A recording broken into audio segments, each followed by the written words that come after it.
Sigamos estudiando juntos el pensamiento de Karl Marx como veníamos haciendo el video anterior.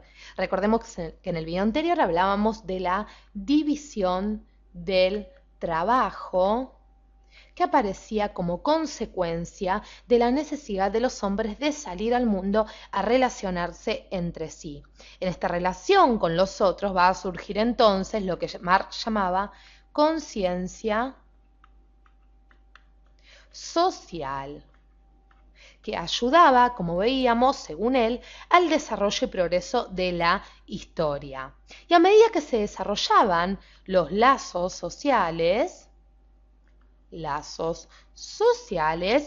a aparecer un fenómeno importantísimo que era, como decíamos, la división del trabajo. Ahora bien, cuando nosotros estudiamos la división del trabajo, debemos entenderlo como un concepto clave en la filosofía marxista. ¿Por qué? Porque va a traer consecuencias muy importantes. En primer término, una de las consecuencias más importantes de la división del trabajo va a ser la distribución desigual del trabajo y sus productos. Distribución desigual, como decíamos, del trabajo y, claro está, sus productos, aquello que se produzca. Pero otra de las consecuencias va a ser la aparición de la propiedad privada. Es decir, esto es mío y me pertenece a mí y no a vos. Y otro fenómeno importante, y ahora sí hagamos un espacio en nuestra pantalla, consecuencia de la división del trabajo, va a ser la formación de las clases sociales. Formación de las clases sociales. Es decir, con la formación de las clases sociales, Marx nos dice, surge la conciencia de clase. Conciencia de clase. Término interesante en la filosofía que nos propone Karl Marx, porque la conciencia de clase se va a referir a los objetivos e intereses de cada clase en particular.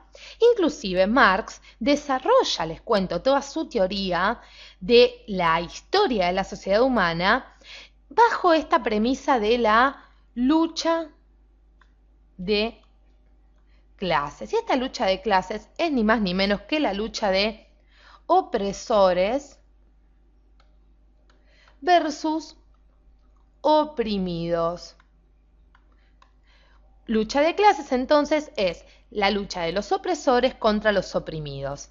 Las clases sociales van a estar determinadas por una cuestión económica. Entonces, los integrantes de cada clase poseen los mismos intereses según pertenezcan a una clase u a otra. Dentro de la sociedad capitalista, que es la que va a estudiar Marx, sociedad capitalista, centrémonos aquí, van a existir dos clases sociales que nunca se van a dar en estado puro, dice él, sino que están definidas por la posición que ocupan en el sistema de producción. Definidas por la posición que ocupan en el sistema de producción. ¿Cuáles van a ser estas dos clases que están definidas por la posición que ocupan en el sistema de producción y también por la propiedad privada y de sus medios de producción? Serán ni más ni menos que la burguesía y el proletariado. Burguesía y proletariado. Es decir, la burguesía posee la propiedad privada de los medios de producción y además los controla y compran fuerza de trabajo. Es decir, controla ni más ni menos y tiene en su poder al proletariado. Y el proletariado vendrían a ser los obreros o claro está, los trabajadores, pero que están obligados a buscar trabajo para poder sobrevivir. Es decir, el obrero es dueño de su fuerza de trabajo, dice Marx, la cual va a vender al burgués a cambio de un salario que le permita subsistir. Entonces el burgués le da un salario al obrero, es decir, al proletariado, en cambio de que el proletariado trabaje para él. Entonces decíamos que otra de las consecuencias de la división del trabajo iba a ser esta aparición de la conciencia de clase, que se refería a los objetivos e intereses de cada clase, es decir, a la burguesía y al proletariado. Pero otra consecuencia importante a resaltar dentro de la división del trabajo va a ser la del fenómeno conocido como alienación. La alienación es el fenómeno por el cual, les cuento, el hombre se siente ajeno al producto de su trabajo. El hombre se siente ajeno al producto de su trabajo, como decíamos. Es decir, porque si bien puede pasarle dos cosas, o bien ese producto una vez que lo produce deja de pertenecerle, o porque simplemente ya no reconoce eso que produce como suyo. Entonces el concepto de alienación es muy interesante para estudiar, porque nos propone o nos traduce o significa que el obrero es un desdichado, para decirlo de alguna manera, en su trabajo. Es decir, crea un mundo de mercancías que no le pertenecen a él, sino, como habíamos visto anteriormente, al burgués capitalista, es decir, al dueño de la fábrica que lo explota a cambio de un salario bajo. Esto significa entonces que el hombre se siente como una especie de animal que no hace lo que le es propio.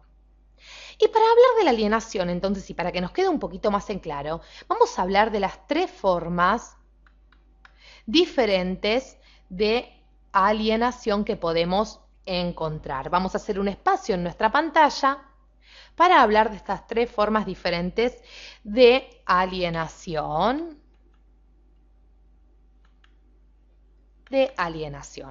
La primera forma va a ser, vamos a ubicarlo así, la alienación del obrero respecto a los productos, mejor dicho, de su trabajo.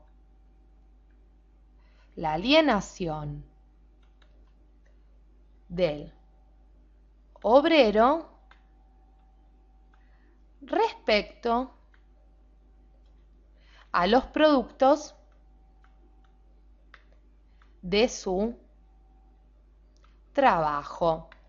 Es decir, el obrero pone toda su vida, todo su empeño y esfuerzo en un objeto que, una vez que lo termina, no le pertenece. La segunda forma de alienación va a ser la alienación del obrero en el acto de producción. Del obrero, entonces,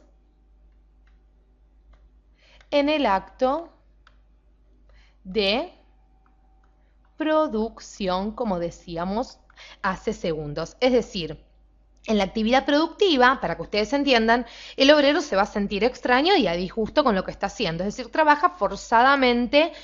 Y en la producción entonces no se va a sentir tratado como un hombre, sino que se siente ajeno, se siente alienado.